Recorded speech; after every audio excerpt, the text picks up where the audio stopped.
Good morning. It is Tuesday morning, February 23rd.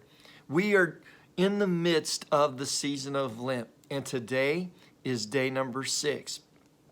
And today's test is probably one of the more difficult tests that we're going to have to go through. Our test is seen in Deuteronomy chapter 8. I'm going to start reading at verse 2.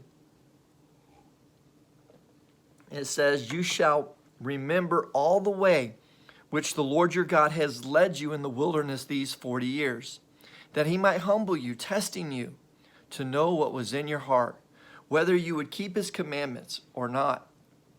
He humbled you and let you be hungry, and fed you with manna, which you did not know, nor did your fathers know, that he might make you understand that the man does not live by bread alone, but man lives by everything that proceeds out of the mouth of the Lord. Your clothing did not wear out on you, nor did your foot swell these 40 years. Thus you are to know in your heart that the Lord your God was disciplining you just as a man disciplines his son." This scripture is going to teach us how to be humble. And that, like I said, is one of the hardest tests, because we like to think of ourselves as a prince or a princess of God. God is the great king, and we're his children, and we are his prince or his princess. To be honest with you, God could feed them anything he wanted to feed them. He could have really been elaborate at their meal times and their clothing and even their transportation, because God could do anything that he wants to do. We have a dog. Our dog name is Bella, but I call Bella our princess. And the thing is, she's not allowed to eat dinner with us. She's not allowed to eat dinner at the table. And while we eat, she'll go and sit in her bed, her little crate. But after we are done eating and we start to get up, she comes out of her crate and she starts wagging her tail, because she knows that we're probably going to have some leftover dinner that we're going to give her. And sure enough, I'll scrape off a couple of scraps into her bowl, and I'll put it down at her dog bowl. And I start to think, why do we call her a princess and make her eat like a peasant? Have you ever felt like that you're a prince or you're a princess, but you have to eat like a peasant? But in the wilderness, you'll find out that God took care of every one of their needs. Their shoes and their clothes did not wear out. They didn't have the most fancy and name brand type of clothing or whatever, but it didn't wear out.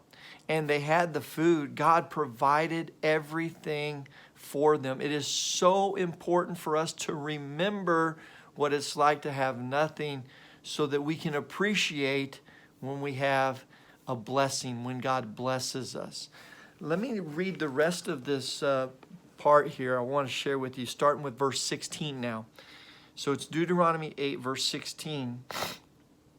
It says, "In the wilderness he fed you manna, which your fathers did not know, that he might humble you and that he might test you to do good for you in the end." God desires to do good for you in the end. Verse 17, "Otherwise you may say in your heart, my power and the strength of my hand made me this wealth. But you shall remember the Lord your God, for it is he who has given you the power to make wealth, that he may confirm his covenant, which he swore to your fathers, as it is this day." One of the things that this test involves, and why I think it's one of the most difficult, is we need to be completely dependent upon God. That's the humble part. And it fights against our biggest temptation, and it's probably the biggest temptation that anybody will have. It's the temptation of being prideful, the temptation of being able to think that you can do it, when all along we truly need God. In fact, this is the first temptation that Satan will use against Jesus. After Jesus was in the wilderness, he hadn't eaten anything for 40 days and 40 nights. Satan comes to him and he tempts him and he says, take these stones. If you really are the Son of God, then take these stones and make them into bread. And you would think that Jesus would have been able to do that, but instead Jesus is humbled. He goes back to Deuteronomy 8 and he says, man doesn't live by bread alone, but on every word that proceeds from the mouth of God. Twice in John chapter 5, Jesus will say he can do nothing in his own strength. He needs God the Father. This test today, humbling ourselves, eliminating the biggest temptation, the temptation of pride, it means depending upon God completely. And as we continue our journey these 40 days, I pray that we will depend more and more upon God because he meets every single one of our needs in order to teach us that later he's going to bless us abundantly. Bless you guys. I pray that y'all have a blessed and amazing day.